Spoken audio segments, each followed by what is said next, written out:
This video introduces ConfusionVis, which is an approach for comparative evaluation and selection of multi-class classifiers based on their confusion matrices. The motivation is that in machine learning many model candidates are generated during training, and the selection of the best model is typically done on a single metric.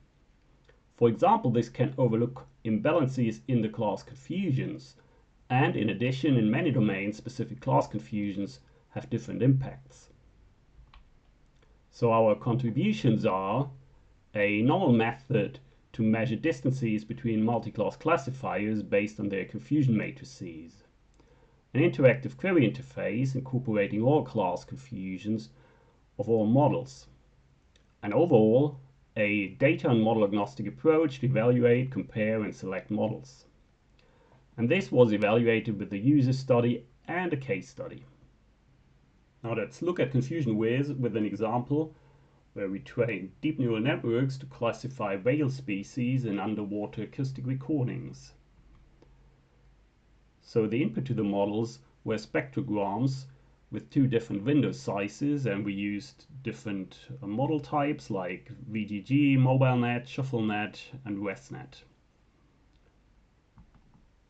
So 12 different multi-class classifiers were trained, and the output of each classifier is a confusion matrix with these classes, where we have 4 different whales we want to detect, and we have the underwater ambient noise, and in addition non-biological noise like ships, for example.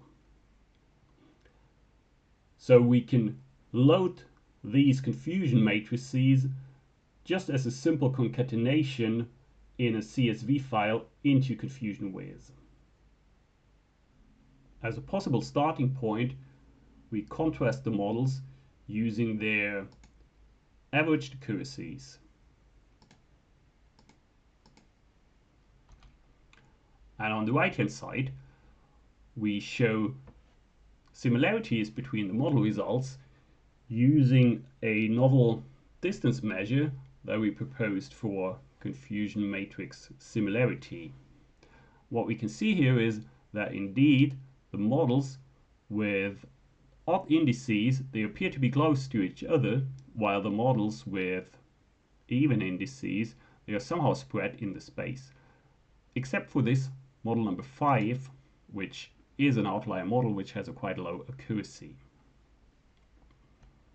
Now this is interesting because we actually trained the models with 2 different window sizes, 10 and 15 seconds, and the models with odd indices, they were actually trained on the shorter window. That means the models that are less computationally expensive, they're quite close to each other, and the size of the circle reflects the accuracy. That means the models trained on just 10 seconds, they appear to be better in terms of the overall accuracy. Now if we're interested in the performance over the classes, we can pick models like, for example, model number 9, which is from the accuracy the best model, and we can also pick model number 1, which is actually a MobileNet, which is promising since it's the least computationally expensive model from all the used models. And we can see that in terms of the class predictions, they are competitive.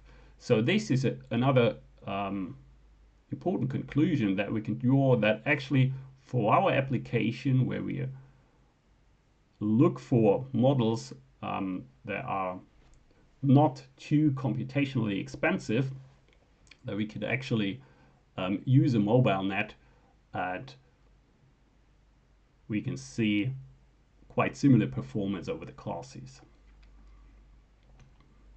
Now looking at these confusion matrices below, we can identify optimization potentials of the models. What becomes obvious is that indeed all the models appear to have problems classifying class number 1, which is the ambient noise. Now, all the models classify ambient noise as some types of whale species. So if you refer to our paper, we found out that it's highly likely that this actually goes back to the way our data is labeled.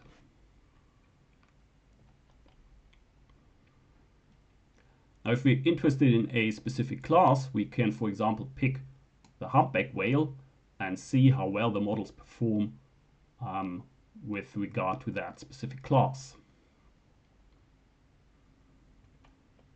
Now, as the most promising model in our use case, we identified model number 1, which is close to model number 9 here, but in terms of computational complexity is much more appropriate for our application.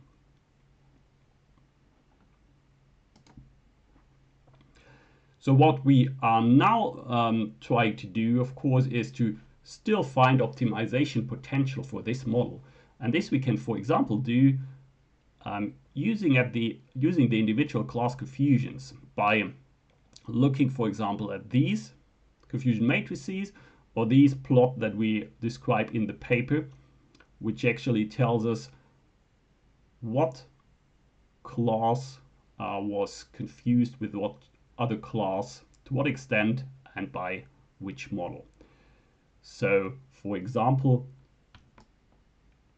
there appears to be a problem here with the model detecting the humpback whale, and it actually goes back to the ambient noise. So the ambient noise is misclassified by model number 1 as first fin whale and second as a humpback whale quite frequently. So this might be optimization potential. Now, we hope this gives you some impression how ConfusionVis can be used. Feel free to use it online and different data sets can be loaded into it. You can test ConfusionVis without setup using your own web browser. You can find the URL in the text below the video. And you will find additional information in a paper accompanying this video.